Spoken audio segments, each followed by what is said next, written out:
Hello, all you cool cats and kittens. As Mauro Ranallo said this week on NXT, the worst opening I've ever heard in my life.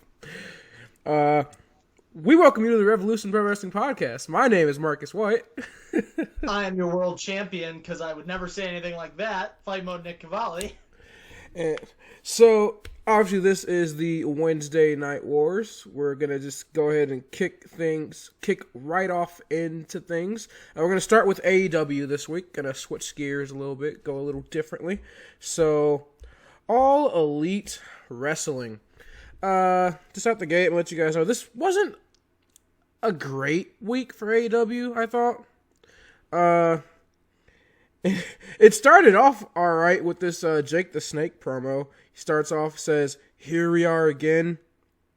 Would you sit on a track and watch as the train came barreling down towards you? Would you jump off the plane without a parachute? Or would you stand in the ring with Archer?" These are all very similar things because they all lead to you being done. He calls Marco Stunt idiot, said, he was brave, he was one of the only people that signed up to get in the ring with Lance Archer.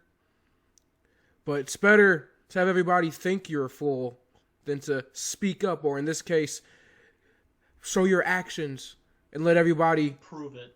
See that you are one. So he said, "Cody, you had a match tonight against Shawn Spears. Don't let this one slip from your grasp, Don't intentionally slip on the banana peel. Oops, I guess I just lost this one." Said, "Cody, we all know that you might take a dive tonight just so you don't have to potentially face Lance Archer later down the line." So I like this promo from Jake the Snake Roberts. I thought it was fine. Again, my biggest issue with this whole angle so far has been the fact that Jake the Snake looks cooler than Lance Archer has. And yeah, we get into that. So first we find out that it's Tony Schiavone and Chris Jericho on commentary. Once again, there are wrestlers in the crowd acting as the fans this week. And yeah, we kick things off with a match. It's Lance Archer versus local jobber. Alan Angles, I believe was his name.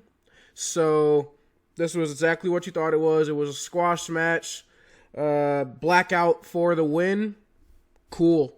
So another squash match for Lance Archer against nobody that it has any significance in the company at all. Again, it's not doing anything for Archer at all. I care more about Jake the Snake right now than I do Lance Archer, and I feel like that's a problem. That was my biggest issue going into this whole thing with Jake the Snake, and now it's my issue still, is that I don't care about Lance Archer. He can beat up jobbers. Fantastic job. I don't care. Yeah, and we talked about this last week where I was like, oh, well, if it develops each week, great. That's what it's supposed to do. Instead, it was like, oh, hey, here's the same thing you saw last week. Now, you want to make the same argument that everybody makes for why Raw and SmackDown are having random-ass people on the show. It's obvious. COVID-19's out there, and we're not trying to do the death thing.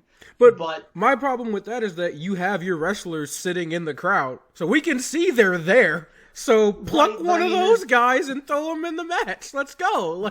There's no excuse. There were only 2 or 3 AEW wrestlers. Most of those other guys are all Pineapple Pete. You want to tell me you wanted to see Pineapple Pete? Clearly, I'm not talking about that, but there was definitely more than 2 or 3. There's at least 6 guys out there, 6 or 7 guys that are on the AEW roster that you could throw out there and say, okay, let's have a fight.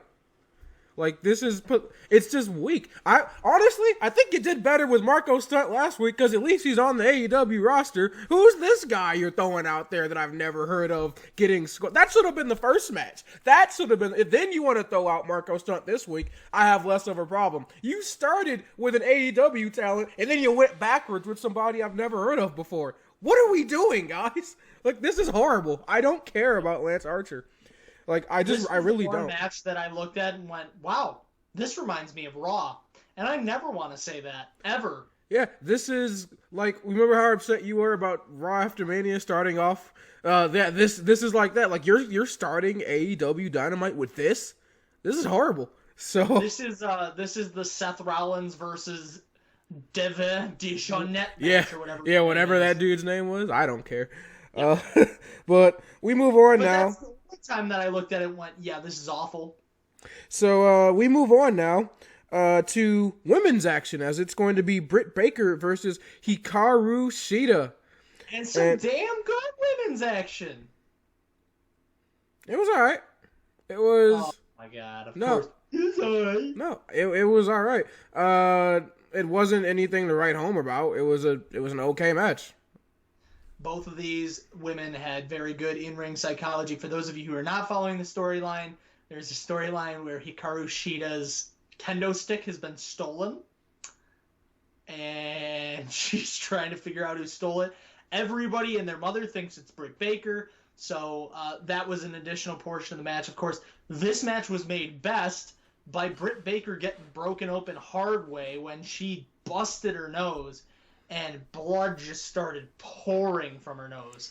There was a point in the match where Britt goes to talk to her best friend, Mr. Savani, or Schiavone as Jericho calls him, and she gets hit from behind, and then she gets planted on top of the barricade, and the fans hold her down in place while Shida hits a running kick to the skull. So that was entertaining. I did enjoy that. Jericho goes, if a fan ever did that to me, I'd beat his ass. Yeah. So no, this match was all right. It was nothing to write home about. It was just okay. It was better than the first match. So this should have been the curtain jerker, as they call it. This should have been what we started off AEW with. But no, Shida picks up the victory after a running knee strike, and she continues her streak of dominance throughout the AEW women's division. Britt Baker catching another L. I feel bad for Britt Baker. She, after all those fire promos, she's still just taking L's week after week. It's kind of sucks. I don't know. I'd rather see her getting pushed than Shida. I mean, again, that's you, I guess. I like Hikaru Shida. Shida's a very talented wrestler. She's very good in the ring. Yeah, she's so good that she can't lose a match, apparently. Like, it's... She's 9-1 in her last 10, so yeah, you're right. But they're building her up to get this big old fight on with Nyla Rose, and I'm sure Britt Baker is going to have her time as we continue to develop. And the one thing that we mentioned when AEW first launched the women's division, when it comes to Britt Baker in particular, is that it felt like she was just a step or two behind everybody else when it came to the in-ring technical skill. And she's definitely improved on it, but I feel like maybe they're going to wait for a couple more improvements before they really strap the rocket ship to her back. Well, look, I'm just waiting for Shida to go ahead and get her match so she can get out the title picture. We can stop seeing her squash people every week, and then we can move on, because I've definitely had my full of the Shida victories week in and week out. But we're going to move on now to a segment. Kenny Omega is talking with his best friend, Michael Nakazawa, and they're talking about how Michael Nakazawa wants them to be known as the best friends, and he says, Kenny, you're the EVP, so you can make that happen. You can take the name. Kenny's like, no, the best friends, they're a valued commodity here. They're great with the fans. They're great people. But you're the EVP. We're the best friends. We can do this. He says, I'll think about it. And then the OC, Orange Cassidy, walks out of the bathroom, and then the best friends make their way inside the trailer. They say, we heard everything. You trying to take our name? Huh? This is what it is? You want to be the best friends? You want to be the best friends? And he's like, no, you misunderstand me. We're gonna have a match tonight. That's what we're gonna do. And whoever wins, they're the best friends. So, for those of you who don't know, Michael Nakazawa and Kenny traveled the world together before Kenny really made it big, and they were a tag team. This is They were a long-term tag team, so kind of a tip of the cap to the past, and good way to get Michael Nakazawa a little bit of airtime. God, this guy is a fantastic comedy wrestler. One of the best. The less I see of Nakazawa on my television, the better. This dude is weird. He's weird. Hilarious. If you that I don't know if that's comedy, but I don't know. There's some. I mean, it makes somebody laugh, but it sure doesn't make me laugh. But we then get a rankings report. So for everyone that's been screaming out, "Oh my God!" Like we need to know like what's the rankings, where everybody stands. Well, here you go. So AEW just flat out giving you the rankings, going over the tag division, the women's division, and the men's singles division, talking about where everyone is, what their records are, everyone's ranked. So I thought this was cool. This is a good way to see where your favorite or not so favorite competitors are and what they need to do going forward. It even affects the night, that night's shows, because it's showing you if your guy or gal picks up a victory on that show, that they could potentially slide up, or if they lose, move down. So I thought that was pretty cool. We then move on to a special look at the Jake Hager and Jon Moxley match. They just kind of went a little bit more in behind the curtain, if you will, talking about Hager's training, his background in MMA, Jon Moxley, doing Mox things, just angry, talking about how it's going to be a fight, it's going to be blood, yada, yada, yada. Yeah, it was a good promo. What I got out of this was I learned a lot more about Jake Hager. That, I think, was the important thing to come out of this. Because Jon Moxley, it was just your standard Jon Moxley stuff. Like, oh, wow, cool. Like, Moxley hates this guy. He's going to try to kill him or something. Like, cool. But learning more about Jake Hager, the funniest part for me was Hager's wife saying, like, look, he comes home with wins, or he doesn't come home. Like, that's that simple. So I thought that was cool. So giving Hager more time to speak, too. I mean, I thought that was, the best part for me, was he actually got to talk a little more, and he's not just the silent bodyguard anymore. He's actually like, oh, this dude has a personality. Let's learn a little bit more about him. I love that. The funny thing is, when we had the first promo package, I was like, oh, I hate it. It's a stupid idea. It's awful to have Hager talking. And now I'm like, it's not terrible to get to know his background, to get to know the guy behind the big, mean, scary face. You can't have people just not talk. Like, that's people, everyone needs to develop a personality and, get built up. But there's only so much you can get from somebody else talking for you, I feel like. So it's nice that Hager, they go, yeah, no, this is a real person with real emotions and feelings, and he's doing this for the money. Like, he straight up said, like, no, it's not about the prestige. It's about the fact that I want it, and it's going to help me pay my bills. It's going to help me support my family and my wife, so that's why I want the championship. So I thought that was really cool. We then end up getting the Best Friends versus Kenny Omega and Michael Nakazawa tag team match. And this was a thing. In-ring, 10, 5-star classic. So the in-ring action, when it was, trying to be a little bit more serious, was good. Obviously, Best Friends and Kenny Omega, some of the best in the world at what they do. Fortunately, later on in the match, you get a little bit more silly with Nakazawa, and I feel like that was actually some of the weaker points of the match. The body oil, silly, and then the Venom arm, which is just disgusting. Pulling out. It's awesome. I don't get. You just don't understand comedy wrestling. You don't get it. That's not true. I just don't think that's funny. Like, what's funny about body oil and pulling out your underwear and that's like child humor. I don't think that's the same stuff Vince McMahon chuckles at. Like, I don't think that's funny. Like, I'm sorry, that's just not entertaining to me. Every single comedy wrestler that we have seen, like major, that they are all comedy, you haven't seemed to like. Just because I don't like the guys that you like the comedy wrestle doesn't mean I don't like comedy wrestling. I just don't like those people. And I don't even inherently dislike Colt Cabana. I just don't love him as much as you do. I can't stand Michael Nakazawa. I don't think the guy's great. I've never liked Michael Nakazawa. He's been horrible since the company started. We made a running joke week after week every time he was on TV.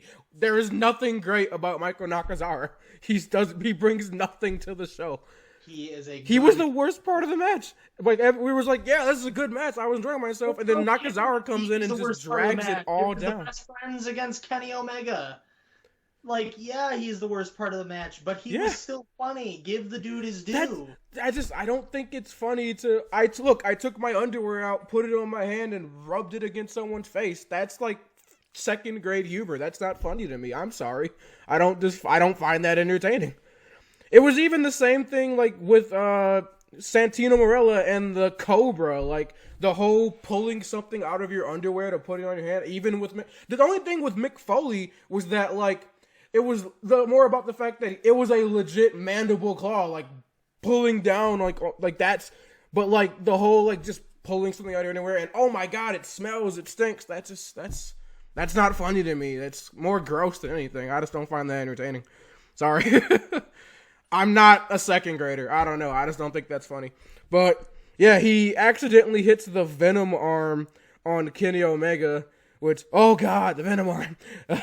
I love Chris Jericho. Chris Jericho's reaction was funny to that. Like, that was entertaining. Hearing Chris go, oh, God, it stinks. Like, that was entertaining. I'd just tap out. I wouldn't even deal with it. Yeah. Then there was one point, and I'm glad Chris Jericho actually made mention of this, was that at one point, Orange Cassidy hits a tope suicida on Kenny Omega, like flat out in front of the referee's point of view. And RB did nothing. So he just let it go. Like, I get ref's discretion, but like, come on, that's literally match interference. And you could even tell, like, she kind of looked where she was like, she like looked back, but then like didn't look at it like all the way, so she could maybe play it off as, oh, I didn't. No, you saw it. Like, I thought that was kind of just a little silly. Like, come on, but I guess let it go. It's a comedy match. I mean, it was when Nakazawa came in. It was a serious match the entire time before that, but that's comedy. The best friends do end up picking up the victory, though. Thank God. So they keep the best friend name. Nakazawa hopefully fades off in irrelevance, and we move on to a Fire Brody Lee promo. So, Mr. Brody Lee, excuse me. So, he comes out, he's addressing his numbers, I guess is what you can call them. And one of them's wearing a black dress shirt, nice tie. The other two are in the standard Dark Order outfit, which is like the track suits. And he looks at the other two in tracksuits and goes, what's wrong with you two? Perception is reality. Look at what he's wearing. Look at what you two are wearing. Just this whole promo, he just dresses them down like, what are you doing? Like, how dare you? Like, when you go out in public and people see you go to the airport, they look at you and they think, that can be me. I can be like them. You're representing the Dark Order. You're supposed to be showing off the change that I am presenting to you. When I show you out, I am changing your lives for the better. And that's not the impression that you're giving to people. Be better. And then he looks at the guy that's wearing the nice clothes and says, you, come with me. I have an opportunity for you. So, I thought that was cool. Just more amazing promos from Mr. Brody Lee. Yeah, Mr. Brody Lee is by far one of the most interesting characters in AEW right now. Obviously, I mean, he and Matt Hardy debuted on the same week, and the two of them have just absolutely taken off when it comes to their storylines. Mr. Brody Lee is a fantastic part of AEW, and I'm sure that this is probably some kind of snide little shot at Vince, because just about everything he does is. Cody actually addressed that, and he said, Brody's come up with a lot of these ideas, and they're not all outright shots at Vince.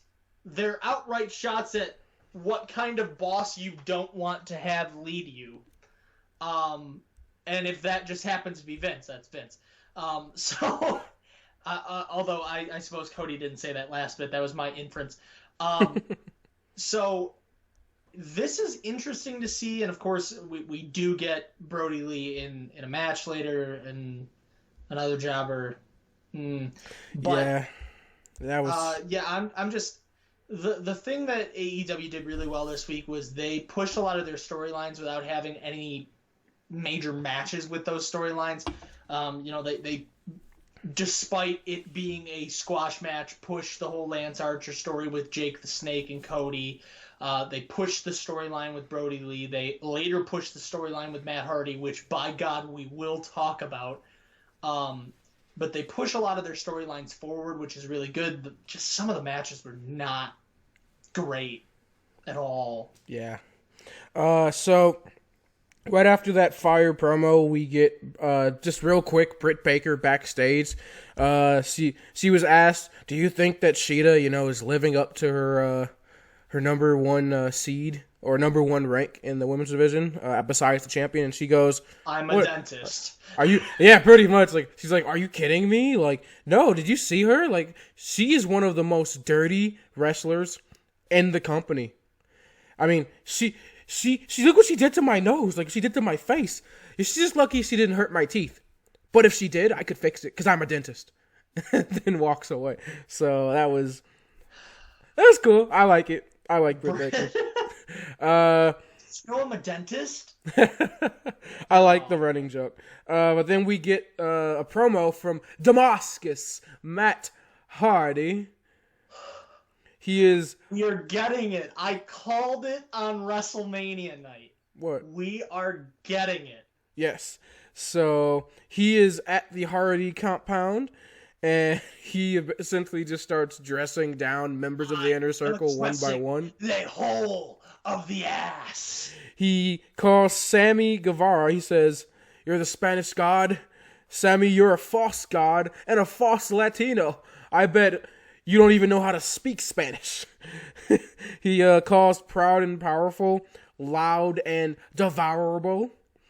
He says that Jake Hager, he refers to him as Jakenstein, says that he used to be smart, he used to be talkative, and Jericho's turned him into his personal puppet. And then he asked V1 to bring him the Inner Circle shirt that Jericho tried to give him last week. IC brings out a Matt Hardy shirt. He says, "This is not what I asked. I asked you to give me the Inner Circle t-shirt." The shirt of the whole of the ass. What do you mean it's a dumpster fire? Oh, it's literally a dumpster fire as they turn and it's literally on fire like in a pit. So that was funny.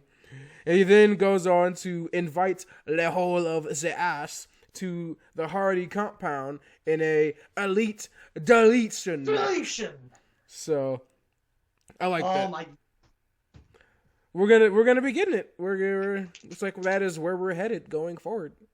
Matt Hardy, the whole of the ass, Chris Jericho, in a final deletion style match. I cannot wait. Well, what it looks like, he's calling it the elite deletion. So what I'm actually thinking is that's going to be replacing Blood and Guts, and it's going to be the elite versus the IC. Because he called it the elite deletion, so I'm assuming it's going to be more than just Howdy and Jericho. It'll probably be like the whole Inner Circle versus the elite. That's what I'm assuming anyway, is where that's headed. Well, the only person he invited to the Hardy compound was Chris Jericho. I'm going to, for now, take it as a singles match, which is what I hope to God it is, because those two in a cinematic match, Jesus. So then next we get the squash match between Brody Lee and Lee Johnson. That's it. I will say this, Lee Johnson, he has an entrance theme, he has a Titantron, he already has a record, so he is an actual AEW competitor, so he's on the roster. He's not just a guy they were like, "Here, come fight our guy." So that means we have the potential to be seeing Lee Johnson going forward, which he looked all right. I mean, obviously he didn't do much, but I mean, take from it what you will. I mean, maybe we'll see him down the line. the first jobber who Yeah. looked like really stiff, had no idea what he was doing. Lee Johnson was taking some pretty good bumps. Exactly. He looked like a wrestler should look. Like, he looks like, this doesn't just look like they literally were like, hey, let's go grab some random guy and fight our guy. Like what's been happening with Lance Archer. This looks like, oh, this guy, I mean, younger competitor or not, he's at least a wrestler for your company. So yeah, even though Brody Lee's beating up on what's essentially right now a jobber, he's at least fighting an actual AEW competitor. So I'll give them props for that. Like, that's better than what we saw earlier in the night. So not all bad, but Brody Lee obviously wins this match hands down easily.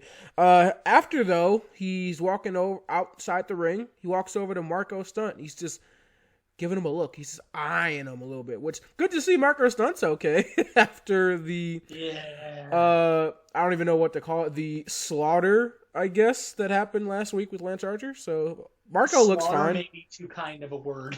Yeah, so Marco looks fine. Brody Lee's just kind of eyeing the guy. Marco waves to him. Again, I mean, I feel like a lot of you guys got it my point last week misconstrued, I feel like, is that, again, I don't hate Marco Stunt. I don't dislike the kid. I just didn't want Lance Archer's first match to be Marco Stunt. I even said this week, second match, why the heck not? Like, at this point, if you're gonna just feed jobbers to Lance Archer, then I think you should have at least, done a switch there and feed the jobber last week and then Marco Stunt this week. At least it's an actual competitor in your company. Oh, man, we should get Archer versus Stunt too. Yeah, the rematch, Marco's like angry. He's like, yeah, I can do this. Any man with two hands has a fighting chance. Might as well. Dude, I'm waiting on Ellsworth to show up on AEW. I'm sure he'll make an appearance at some point. Yeah, but like as a jobber, like all he should have ever been in WWE.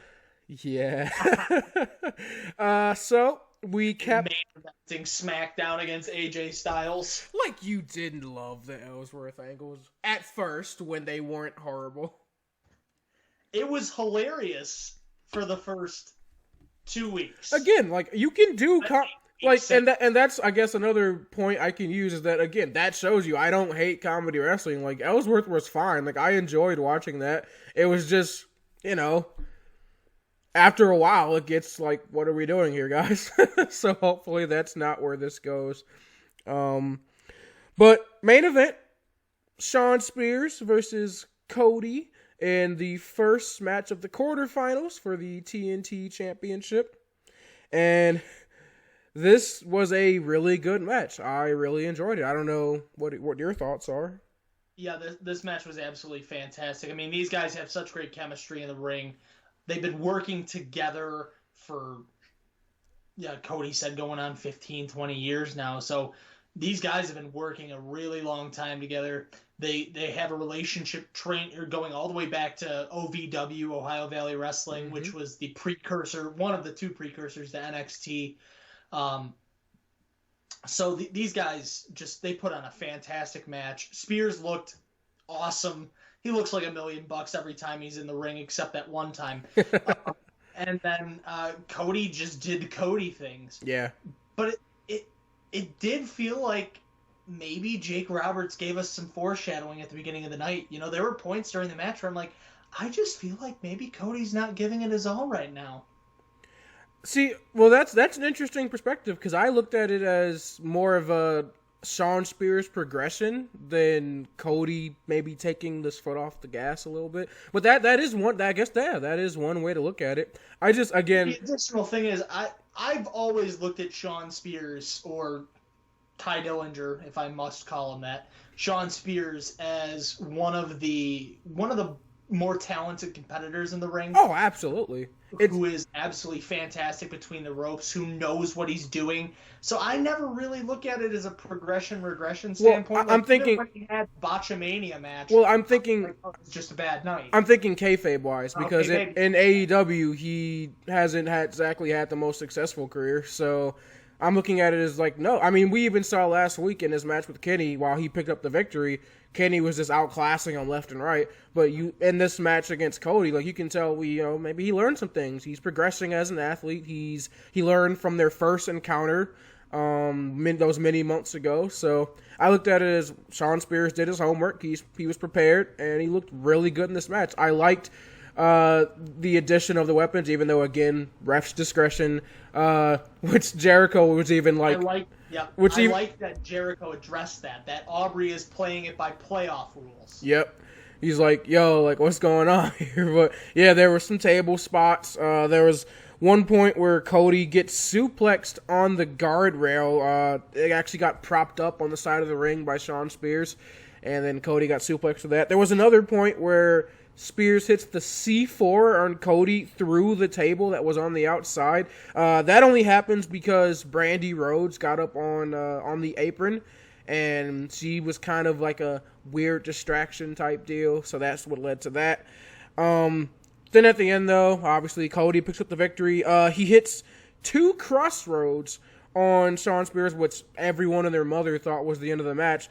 Shawn Spears kicked out of 2 crossroads. And I love Jericho. That's it. That's the match. Cody's lost. He's out of here. So, I love that. But so when you were talking about Brandy, I love earlier when Jericho's like, yeah, okay, Arn Anderson's not here, and Tully Blanchard's not here, but of course Cody's got to have his wife at ringside. I'm just sitting there going, how uncomfortable is it that we're just not going to mention Shawn Spears' girlfriend/wife, because I don't know what they actually are, but, because Peyton Royce. Yep. Well, his wife would be at ringside, but, she's not allowed in our stadium, so. But, yeah, the way this match ends, which is something I've never seen before, but it's funny, it's always been implied in matches, like you see someone put a submission and then like the guy that's in the submission, they like lay flat backed and then the ref starts the count and they like pop back up, but you've never like actually seen it go through. Well, Shawn Spears, after taking 2 crossroads and getting hooked in the figure 4, was in so much pain. He was doing the most he could to not submit. Like, he's laying flat backed on the ring. He's like clutching his hands or shaking visibly. His whole body is shaking, but he's flat back, trying to relieve the pressure on his legs. And the ref, Aubrey, she counts 1, 2, 3. So Shawn Spears in the history books is pinned by a figure 4. So that's how Cody advances in the TNT Championship tournament. All right, and of course, always, because I like to make sure that I'm not doing something stupid, yes, Peyton Royce and Shawn Spears are married. Just wanted to make sure. Yes. Congratulations, you guys happened just last year. So Shawn Spears looked fantastic in this match. Yes. Even in a loss, he still looked great because, first of all, he didn't tap out. Yeah, he got pinned, but he didn't submit, so he looked great in that fact. He kicked out of 2 crossroads. So Shawn Spears coming out of this, you look fine. You're not like anyone that's like, oh, another L for Shawn Spears. No, he looks fine coming out of this one. He looked fantastic in that matchup. So what? Although this pretty much guarantees Darby Allin beats Sammy Guevara, right? Oh, so we get the Darby Allin-Cody match. Yeah. And it almost Archer's gonna win. Well, everyone knew that. Yeah. You could pretty much just say Dustin's gonna win because that'll be the first way for Archer to get at the Rhodes family. It books itself now, and I don't like that. This is one of those things where it's like everything is about to be really predictable. Or maybe not. Here's the thing. It's AEW. Never discount 2 companies, NXT and AEW. So maybe not. But even if it is, I look at this like, is it predictable? Of course. But is it going to be really good? Yeah. I'm going to enjoy every match that's put on going forward. I'm going to have a lot of fun watching this. Even the Archer-Cody match, if it comes to that, am I going to be ecstatic at the fact that it's Cody and Archer fighting for the new TNT Championship? No, I don't like that, at all. But the match is still going to be really good, and I'm going to enjoy myself. So I guess at the end of the day, that's all that matters, right? So. Yeah. Yeah, I think that's fair. I think this is one of those scenarios where you just go, we can't take this too seriously. This is just, they're going to give us great wrestling, so let's just kick back and have a lot of fun. So that's the way I'm kind of looking at this going forward. But what is your match of the show? Match of the show is going to be Cody and Shawn Spears. Fantastic matchup there for those guys. I mean, I liked a couple matches. I liked the other two non-squash matches, but it's just it's Cody and Shawn Spears. Cody and Shawn Spears, not even a debate. Tonight. My MVP is going to be one Shawn Spears, because I thought he looked so great in the ring. I was very close, this close, to giving it to Brody Lee because I really enjoyed his promo tonight, but I didn't enjoy his match, like, at all. So, honorary mention to Chris Jericho on commentary, who was just making me laugh the entire night. But no, my MVP is going to be one Shawn Spears. Who is your MVP? Your Montel Vontavious Porter. You're not going to like me. Swear to God, if it's Nakazawa, I'm punching you through the camera.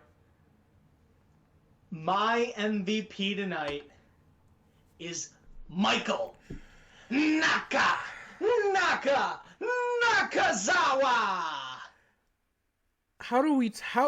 Honestly, how do you guys take this man seriously with his wrestling opinions? I don't understand it.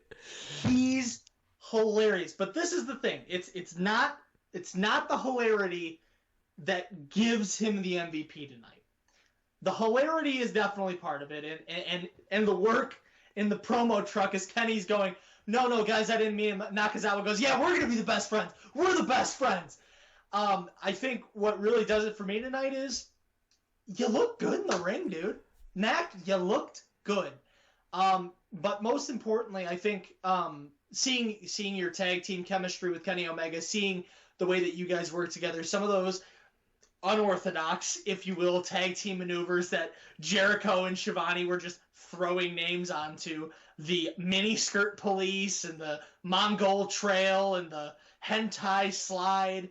I thought all of those were really interesting, and you innovated a little bit in the ring. But I think actually my favorite thing that you did was the interaction you had with Shawn Spears. You put down that baby oil. You put down that baby oil. Yes, please put it down. Like, put it away and to never return. But yes, my MVP for tonight is Michael Nakazawa. Sometimes I feel like you shouldn't even be allowed to talk professional wrestling. This is just utter nonsense. It's blasphemy almost. It is honestly almost blasphemous. This is great. And if Griffin, if you're watching this, Mr. the Chairman of Team Fight Mode, all 2 members of Team Fight Mode, this is your man. This is your guy. I know what you feel about Nakazawa. You're going to support this. I want to see you next time we talk or you come on the show. I want to see you try to defend this because this is just laughable. It really is. This is what... See what I have to deal with, guys. This is the guy. This is Mr. Fight Mode over there. It's great. Honestly, I think I prefer when you're hashtag nap mode because at least I don't have to listen to the nonsense that comes out of your mouth on a week in and week out basis. All right, look. Nak didn't do bad. He showed up. That's better than half the locker room right there on this episode. Whatever, nap mode. All right, let's go ahead and let's move on to NXT this week. By the way, hasn't been done before, hasn't been done since. That no longer exists. R.I.P. Joey Styles, because Mauro Ranallo commentated NXT by himself tonight, and fantastic job. If anyone was going to do it since Joey Styles, there's only 2 other men I think that could commentate a show by themselves: Jim Ross and Mauro Ranallo. And you did that tonight. Fantastic job, Mauro. Honestly, that was great. So we kicked things off with NXT, starting right out with the Takeover match, which is the number one contenders ladder match for the Women's Championship. That match consists of one Io Shirai, Tegan Nox, sponsored by Robert Stone brand, Chelsea Green, the HBIC, Mia Yim, Dakota Kai, the captain of Team Kick, all one member of Team Kick, kind of like all two members of Team Fight Mode. Yep. Team Fight Mode. Team Kick is a joke. And Candice. And maybe Dakota can join Team Fight Mode. Then you Team Kick and Team Fight Mode can just kind of mash together. And I will allow her to be the captain of Team Fight Mode. I'm okay with that. You know what Team Fight Mode is? It's kind of like your sad little clan back in Modern Warfare 3. That's kind of what that is. Clan Wars and Ghosts. Yep. Yep. But all 4 members, and I was 2 of them. Yep. But yeah, Candice LeRae, obviously wrapping things up. That is all 6 members of this ladder match, and we jump right into it. This was fantastic. This was a great way to start the show. Not following the steps of Monday Night Raw and AEW, kind of starting things off slow. No, they were like, nope, jump right into it. This is how we're kicking off the show. We're going hot. And it was really good. All 6 women worked their ass off. Even Robert Stone got in there a little bit and got some. So I really enjoyed this. What do you think? I think it was a fantastic match. I think what was really important is you mentioned the Robert Stone spot. WWE learned from their mistakes with James Ellsworth. They didn't have Robert Stone grab the briefcase. He helped Chelsea Green up the ladder. I thought that was an interesting, not just interesting, but a really good spot. I loved this match, to be honest with you. Yes. I didn't have any real qualms with it. I'm happy with our winner. Yeah, I mean, it's weird. I have nothing bad to say. So, just gonna point out a couple spots here. At the beginning of the match, at one point, Dakota kind of is in the ring by herself. She starts yelling at Raquel Gonzalez, who is at ringside along with Robert Stone, to bring in the ladder, which, by the way, there's just this massive ladder chilling in the ramp on the way to the ring.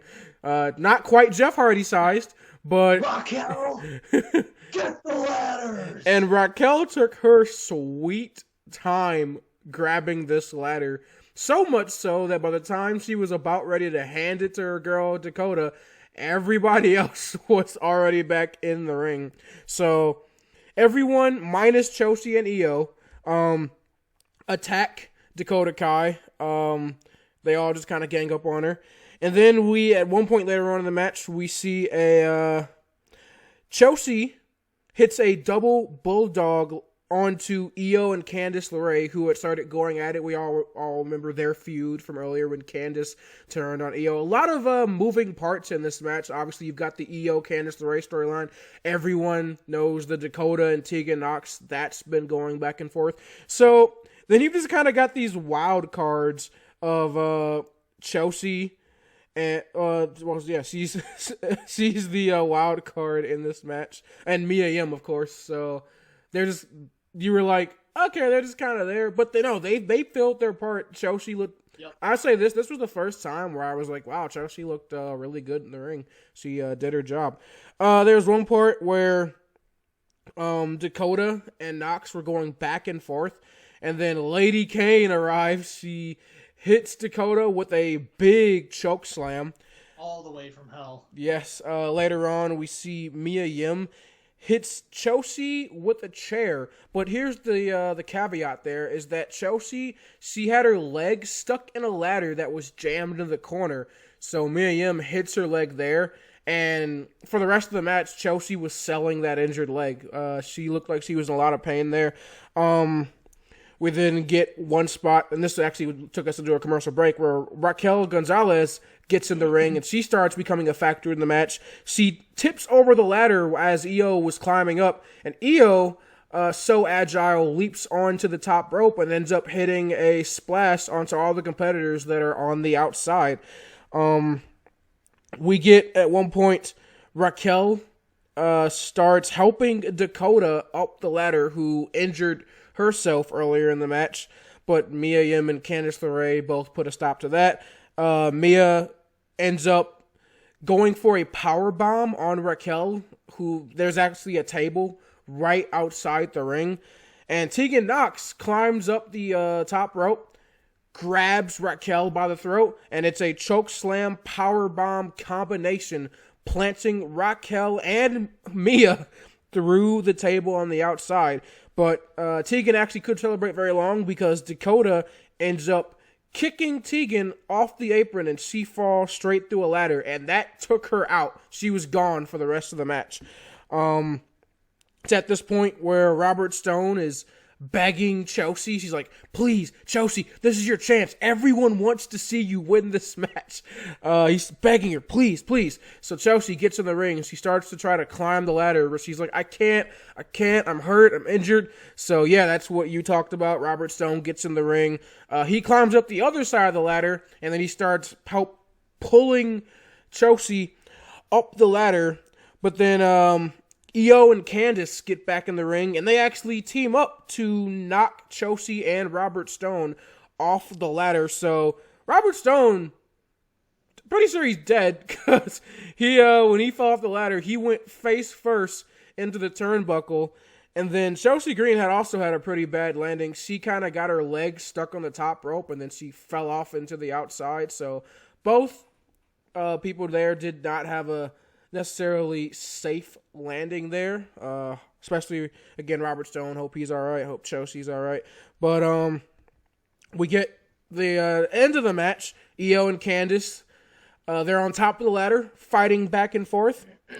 Io rakes the eyes of Candice LeRae, shoves her off the ladder, and there's actually, again, that ladder that's still shoved into the corner. She lands on that ladder, kind of bounces off of it. So Io Shirai, to the surprise of, I feel like, a lot of people, picks up the victory here. This is one of the people that I alluded to at WrestleMania. I said, she could actually go on to face Charlotte Flair. And yeah, Io Shirai now will have the opportunity to face the new NXT champion, Charlotte Flair. I'm actually really excited for that matchup. And while, I'm still not super happy that Rhea lost, I think that's going to be a good matchup between Io Shirai and Charlotte Flair. And congratulations, Io, on a big match win here. What I like about this also is that you now can, once again, continue the story of Tegan Nox and Dakota Kai. You're not just going to shove Tegan into a championship match and then Dakota gets brushed off the side. No, they can continue their feud because it's not over. They didn't have necessarily this huge blow-off match yet, so they still can get so much out of that feud. Their feud is not over by a long shot. Yes. What I truly believe is going to happen is Tegan will get her shot at the title down the line after the blow-off of this feud. But I think we're going to go for a blow-off first. Yes. So next, kind of the low point, I want to say, of the show. I mean, it was nice. It was enjoyable, but it's recap.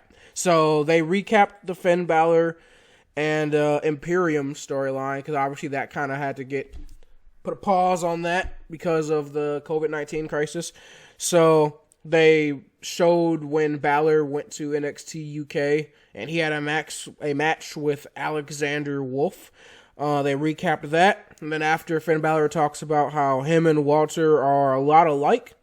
Said that we both are always thinking about the next move, our preemptive strikes, but obviously, due to what's been going on, we both can't make our next moves. But you know what everyone else knows, and that's that your title is on borrowed time. So that, I feel like that was the most important part of that segment. Honestly, you could have cut the recap and then just kept that part. So I didn't like that. I get every show keeps doing it, so I guess I just got to stop complaining about it because it's going to happen on every show every week now. But never stop complaining about it. That's how we wind up with things we don't like. I mean, at this point, it keeps happening. But yeah, they recap it. low point of the show for me. Within also we get that weird promo again. This time we actually get to see a little bit more of the person that's in the promo. I don't know if you caught the face, if it's recognized to you. No, I didn't get a chance to really catch a face on that. I could see if there's any rumors online if you want to go ahead and talk about the promo for a minute. No, because actually that's going to lead into something that I'm going to talk about at the end of the show. Okay. And I don't know if you caught it, but I certainly did. But we get the debut matchup of Indu's Share. So that is Malcolm Viven's stable, which consists of Rinku and Sarav. Hope I'm saying that last one correct. And they are facing off against Everrise, which is the team of Chase Parker and Matt Martell. They are a tag team from Canada. They've kind of based their styles off the old wrestling Canadian greats. So this was not your standard squash match. I think we're in agreement in saying that this wasn't your, just big men squash little men type match. This was Everrise was very competitive in this match. It wasn't even just like, oh, they got to go push out. No, this was like they were getting their licks in. Like, it was very competitive. In fact, I'm gonna be honest with you, they actually didn't do a good job in terms of making Indu Share look good in the ring, because they did not look good in the ring. I'm just gonna say it. And I was hoping that this wasn't going to be the case, but no. Rinku and Sarav do not look good. They still look like they're new, like they're still trying to adjust. I don't know if it's the WWE style or if it's just, being a wrestler altogether. I don't know anything about them. I don't know their history in the business, but they don't look very good. I cared more about Everrise than I did about Indu Share, which is not what you want from a match like this. Yeah, I mean, I don't have a whole lot of background on Rinku and Sarav, but they look awful. Yes. They look really, really awful. And it's funny because I've been complaining about, the squash matches and, these guys shouldn't come in and look like monsters, but, they look horrible. And Everrise didn't do them no favors. Nope. They made them look like rookies. They looked completely outclassed in this match. It almost makes you scratch your head and go, how did they lose this match? So, that... I don't know. My question is, who at the PC cleared these guys? Like, hey, they're ready. They're ready for the show. I'm sorry, what? Who at the PC went? Yeah, Indus Share is a tag team that's ready to be on TV. I mean, I understand if, again, I made this point before, when Authors of Pain debuted, they looked about the same as Indus Share. They did not look very good. Granted, they were a little bit cleaner. I'll give respect where it is. They were definitely cleaner in some regards. But Authors of Pain didn't look the best. They looked sloppy. People on the internet, the IWC, were saying they didn't like how Authors of Pain were getting pushed because they obviously weren't super experienced in the ring. They looked sloppy. They still looked a little green. So I'm still holding out hope that these guys, as they go forward, will continue to only get better and improve, because that's what happens with experience. It should at least help these guys along. So I'm not writing them off yet. I'm going to continue to hope that they only get better week by week. That's just my hope. That's the only logic I could put behind this, is if you're the NXT brand, if you're the guys at the PC and you're going, well, why are these guys on the show? You can look. I'm hoping that they're like, oh, we're Authors of Pain. We can, throw them out there, put them in matches week in and week out, and hopefully they pick up experience by being in the ring with guys that are a little bit more experienced. As we saw, Everrise tonight outclassed them. So hopefully, again, they learn something from those guys and they continue to progress. Fingers crossed. We can only hope. Otherwise, I hope they go the way of other talentless jobbers or talentless push to the moon guys and just get off my TV. Well, that's the thing. This feels like a case of Vince McMahon finding two gigantic sweaty men and going, you will be great wrestlers, and them going, we've never wrestled before, and him going, you'll be on TV in 3 weeks. Yep. Next we get another Adam Cole promo, still chilling at his house. Talks about how Velveteen got lucky against the baddest man on the brand, Bobby. Says that he doesn't deserve a title shot, and that, my friend, is undisputed. So, cool. Thanks for coming, Adam Cole. Next. Yeah, this wasn't very good. I don't know. The only thing that this did for me was remind me of, because I watched AEW first, remind me of what Matt Hardy said about Jericho in the hot tub with the leather pants, and I started laughing during the middle of the promo, and that's not what it was supposed to do. The only thing, here's the thing, I think me and you got similar thoughts, except I took different things from it, is that I immediately thought of the Jericho promo, except I thought about how Jericho was at home and still was able to entertain me, and Adam Cole is at home, and for 2 weeks now, I've looked at Adam Cole and said, that's a waste of 30 seconds. Why did you appear? Like, I get that you're not there, but you can still clearly, as we've seen in AEW, as we've seen from WWE, you don't gotta be there to entertain me. So this is just lazy. Like, that was just bad. But we get another recap, this time recapping the NXT Women's Championship match from WrestleMania. And I believe this was the same promo from Monday Night Raw, but I didn't watch the promo the first time. I don't know if you did. So I'll just recap it here quickly. Charlotte says essentially that, you know, this is kind of like whatever for her. Like, she's not like relishing in this moment. Like, you know, her dad taught her that it's not the suit that makes the man, it's the man that makes the suit. This is how I feel about this championship. I've been Raw Women's Champion. I've been SmackDown Women's Champion. I've been an NXT Champion before. Hell, I retired the Divas Championship. So this is my second time with this belt. Like, this is nothing new for me. I'm a Flair. I win championships all the time. So all this is proving is what I already know, and that's every woman in this roster bows down to the Queen. So bow down to the Queen. So really, really good promo by Charlotte. I liked it. I thought, first of all, she didn't talk like a robot. She actually had emotion and passion in this one. So good on you, Flair. On the other hand, Rhea Ripley. Her first promo that's not in the WWE scripted by Vince promo section. The follow-up promo, however, by Rhea Ripley. This one made me a little upset because you have Rhea sitting in the back, crying, looking at the camera, and she just goes, "She was a lot better than I expected." What? I'm sorry. The Charlotte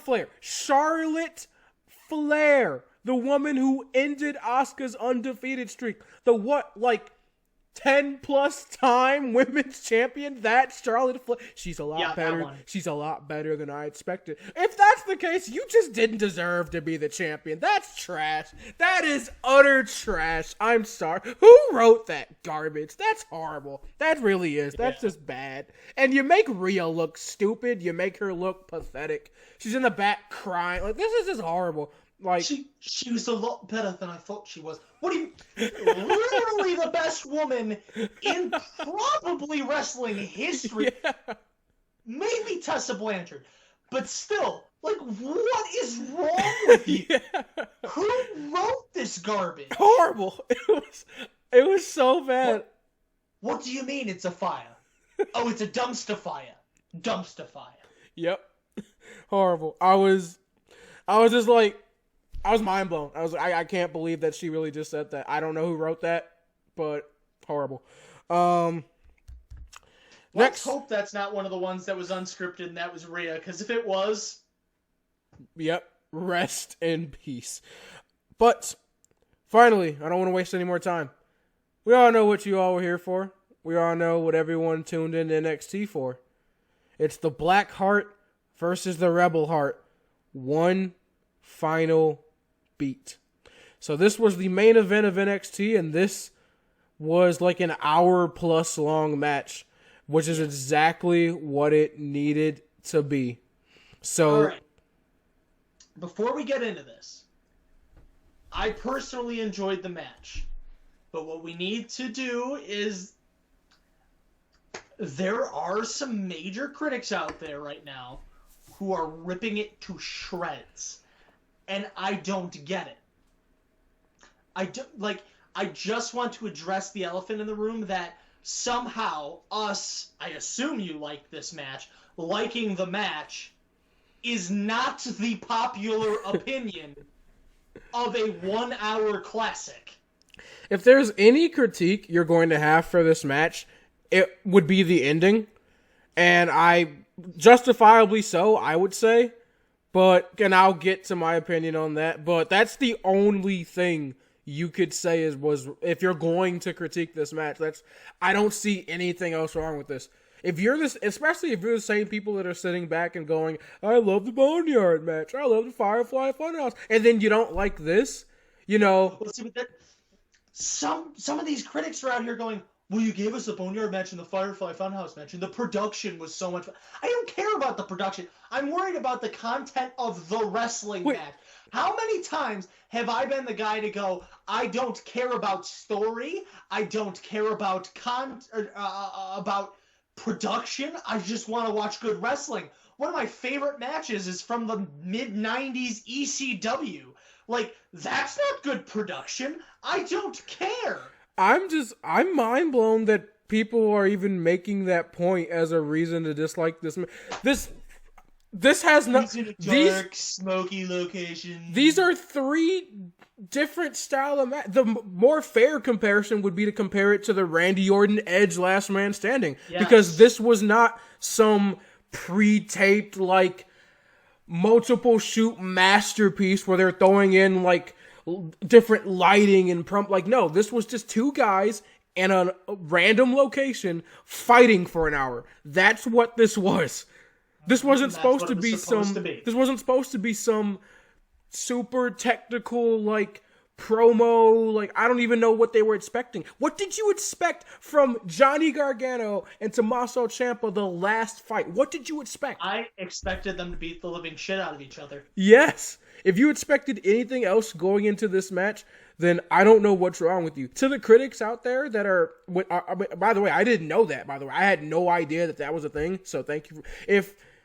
To the critics out there that are apparently ripping this match to shreds, screw you. You have no idea what you're talking about. And if you're fans of those critics, if you honestly take what those guys are saying with a grain of salt, anyone that didn't like this match has no idea what they're talking about as a wrestling critic.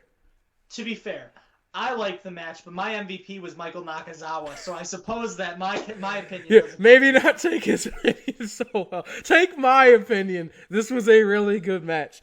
And I'm going to break this down for you. Like I said, this goes long. Johnny and Candice drive up. Johnny gets out, says, I really got to do this. Candice starts to get in the car and drive away. She stops, gets back out, hands him a bag, then she drives off. So Johnny walks in, Ciampa walks in. Looks like it's just like an empty gym that they set up production for.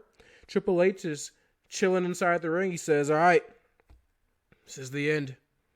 Starts in this ring, it ends in this ring. When I leave, it's on. Gets out. He drops the chair, like my Triple H impression. Yeah.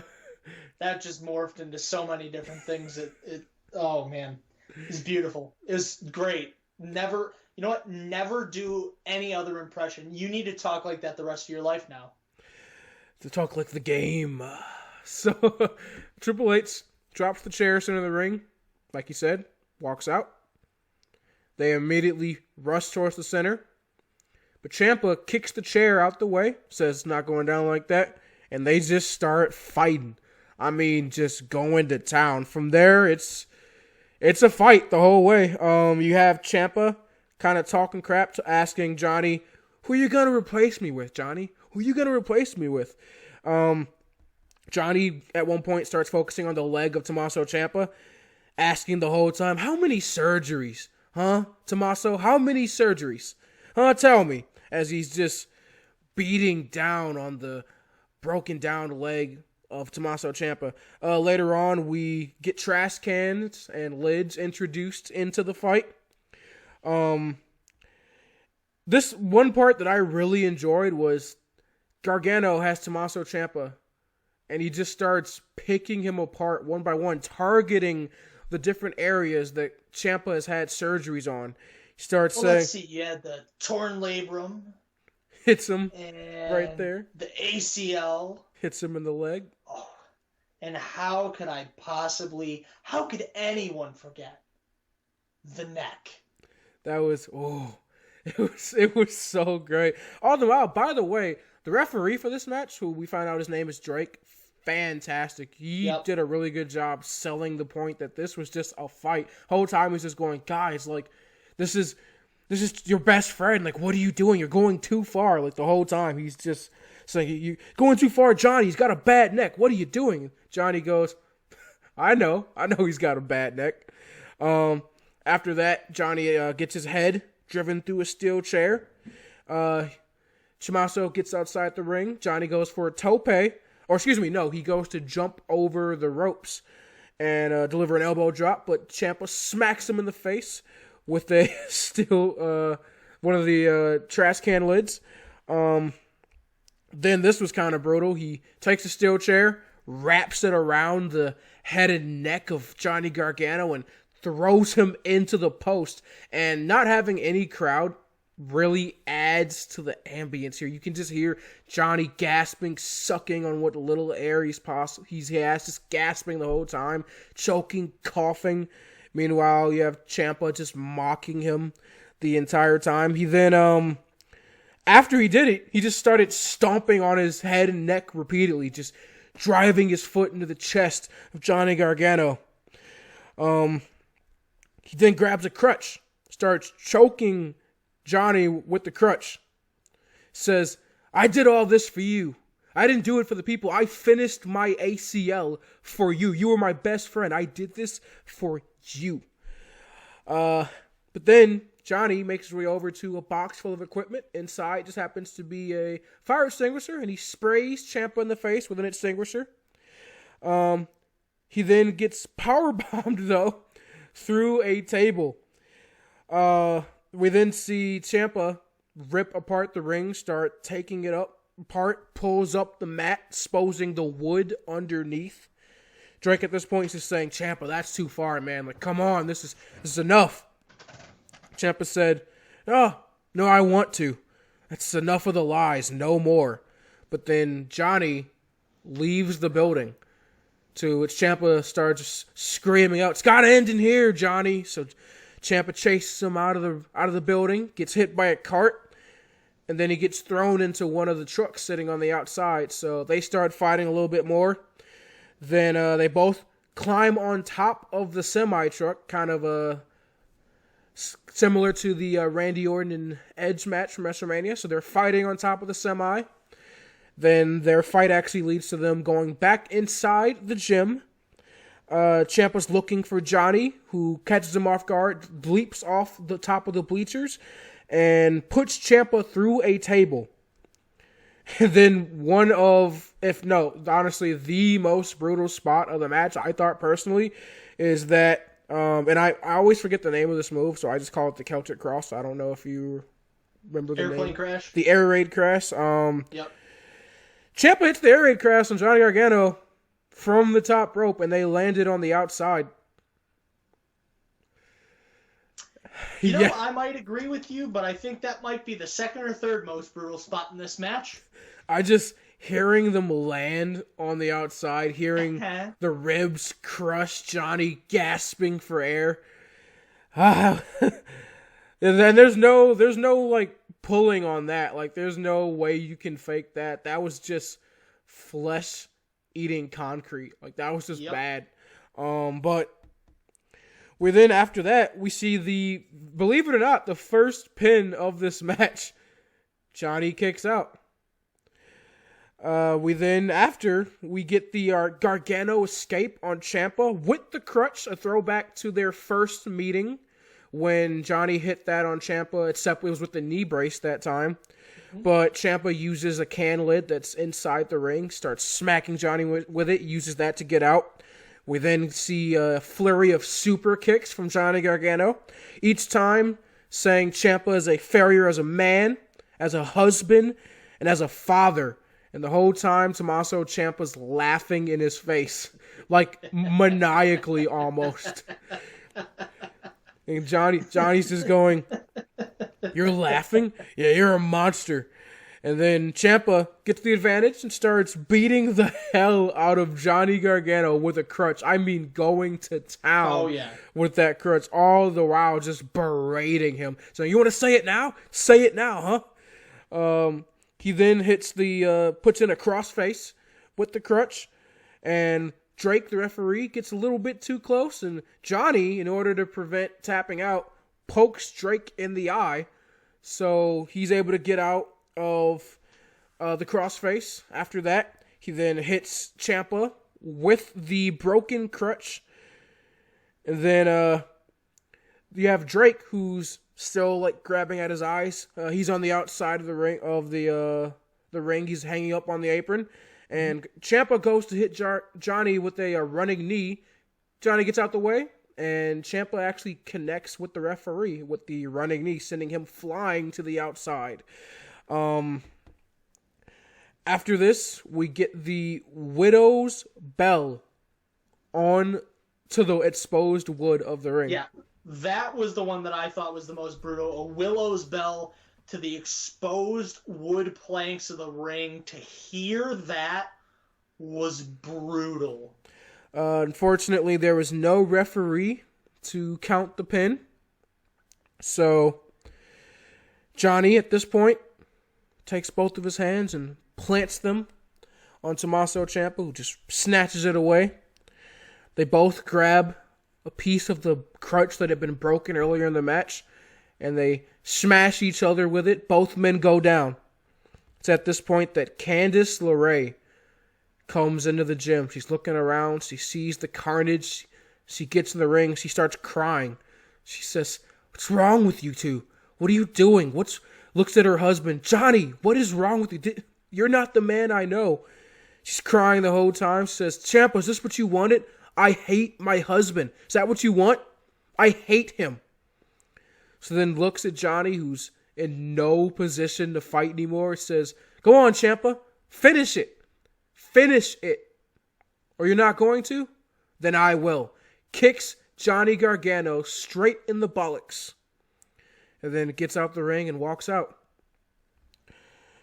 This is where I'm sitting there, mouth agape, going, "This is it. Yep. They're gonna make up. This is where the story ends. We get the reunion of DIY. I'm so happy."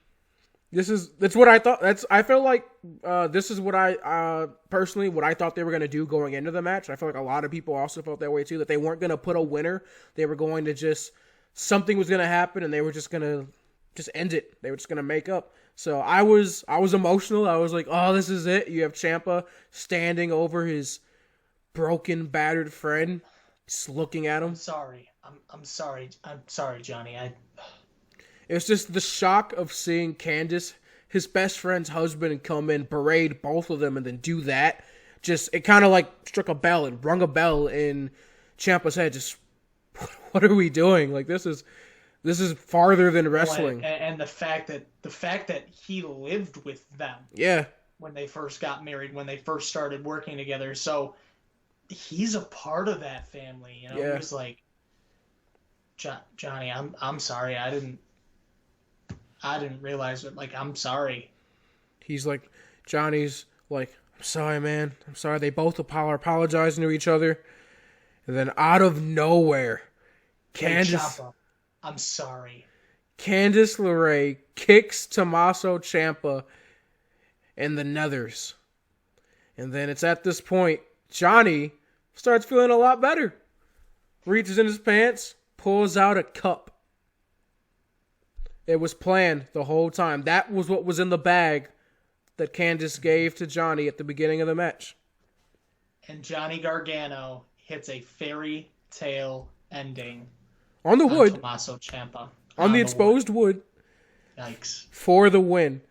And after Johnny is laughing maniacally, like sadistically, like an evil villain, his wife Candice the whole time is going, "You good?" He's like, "Oh, I'm better than good. It's over. I won. We won."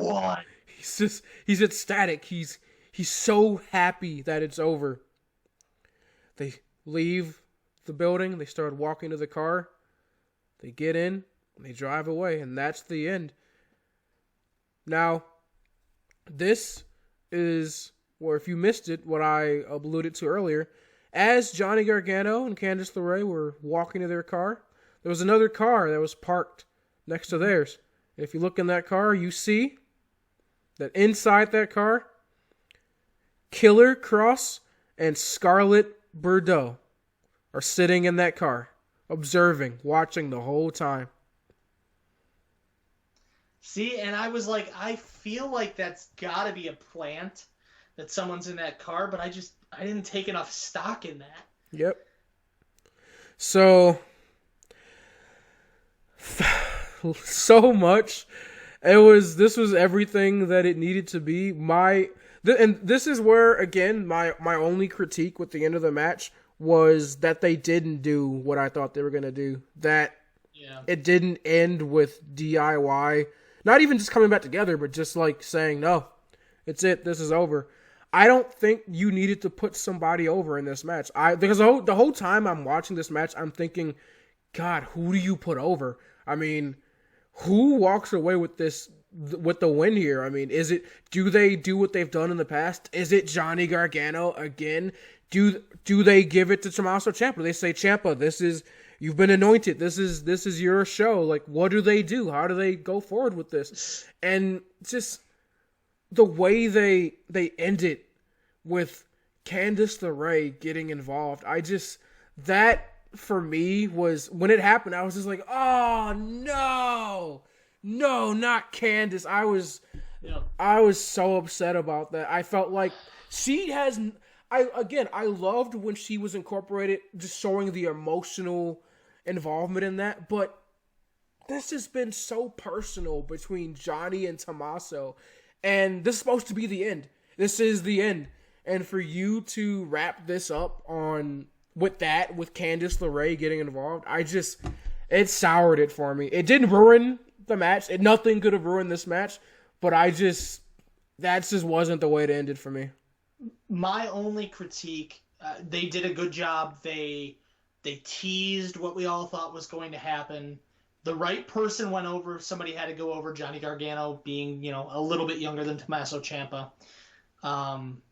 And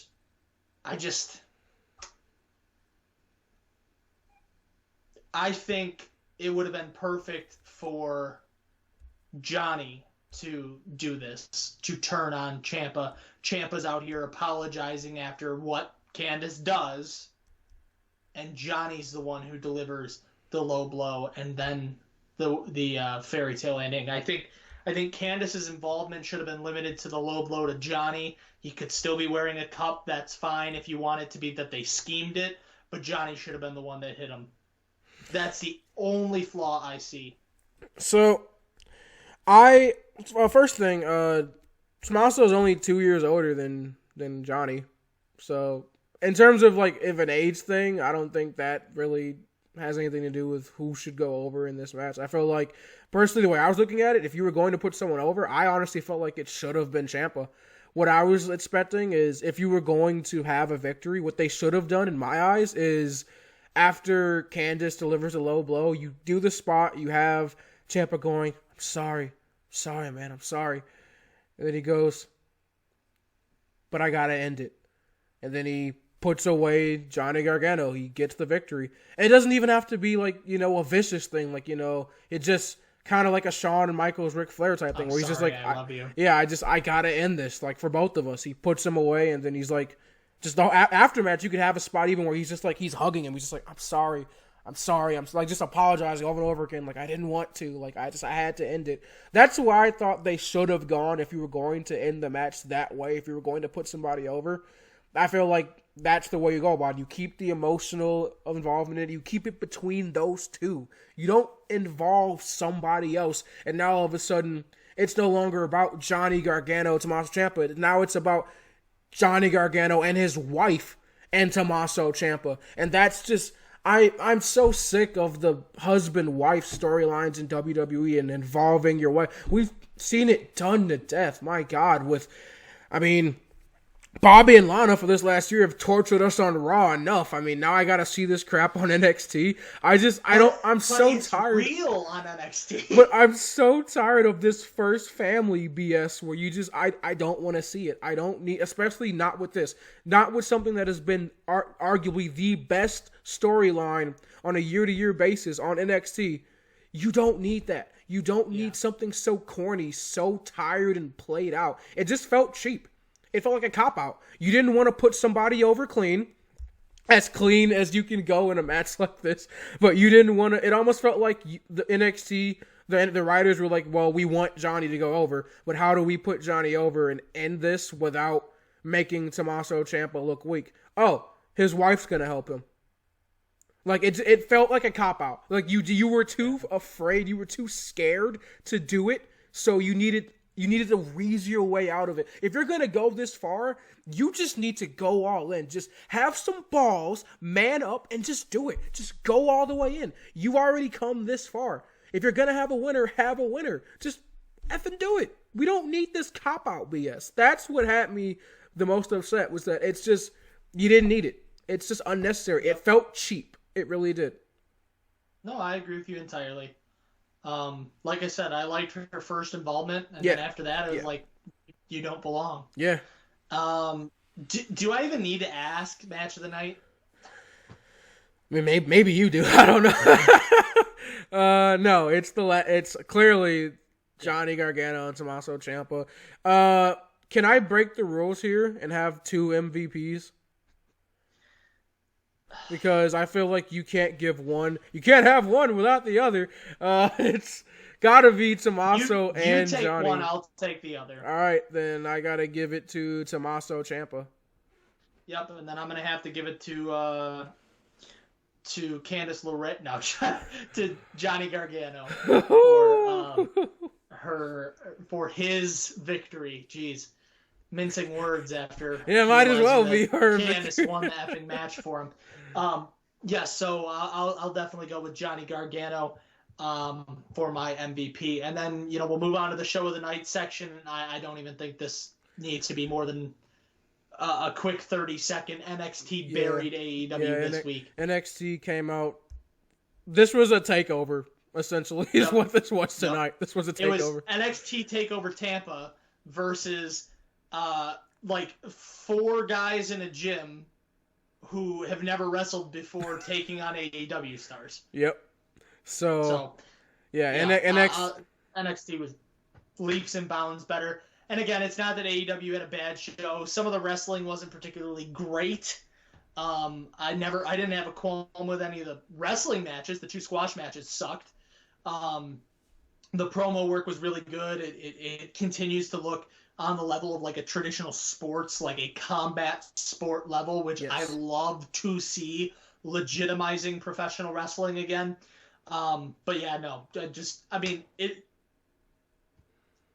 NXT literally could have just been Ciampa Gargano for 2 hours. I'd have been fine with it. It would have still won. Yeah, honestly, they could have gone longer. They could have. Yep. But this wasn't like the Edge and Randy match where I was like, all right, we'll walk into the next spot. No, this was a fight the whole way. So this is really good. NXT, again, hats off. We knew this was going to be a great show. Obviously, you're going to continue to give us takeover matches, so we're going to continue to see fantastic shows coming forward. Looking forward to it. Hopefully, if you can continue to put on this quality of show, I'm just excited to watch. So hats off to NXT.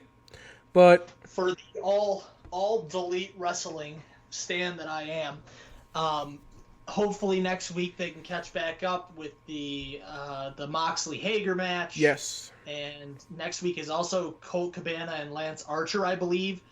So hopefully they'll be able to catch up next week. But yeah, NXT, you guys really took the cake this week. So with that being said, unless you've got anything else? No. All right. So, as always, the Revolution Pro Wrestling Podcast is available only on YouTube currently due to the current crisis. However, if you follow us on the iTunes, the Spotify, the Google Play Podcast, and as always, the Podbean, then when things go back to normal, we will be right back at you with those cool, crisp, amazing audio podcasts. And you can always stay updated, ready to go, knowing when new, fantastic Revolution videos are ready to go by following us on our social media. Links are down in the description. Of course, the Twitter, the Instagram, the Facebook. And as always, make sure you subscribe and ring the notification bell to really, truly be a part of the Revolution. And I mean, are you even a revolutionary if you don't have notifications on or you don't subscribe? No. You're just along for the ride. You've only done half of the work if you hit the subscribe button, but you gotta ring that notification bell. If you don't do it all, if you only go half-assed, we wind up with BS that is half-assed. You want the best content? You want the best out of us? We need the best out of you. So, of course, the next videos you're going to see from us, you're going to get the next weekend wrap-up episode. After that, that will be coming out on probably Tuesday. After that, you will then be getting the first week of the World Wrestling Classic, where matches are actually going to start to happen. So make sure, of course, you are following that on Twitter. You're getting involved. We will be posting links to print out the bracket. And so make sure you are staying up to date with that. Show us your bracket. Show us some picks. We want to see what you guys have decided, what you think. See whose brackets get busted next week already. So looking forward. I'm very interested and excited for that. So with that, of course, we will be taking polls from you guys on each and every first round matchup, and it will be taken into account maybe if you're lucky. So with that being said, my name is Marcus White, live from Studio 6. My name is Fight Mode Nick Cavalli, live from the spare bedroom. And this has been the Revolution Pro Wrestling Podcast. As always, we invite you to join the Revolution. The Revolution. Have a good night, guys. Have one hell of a great night.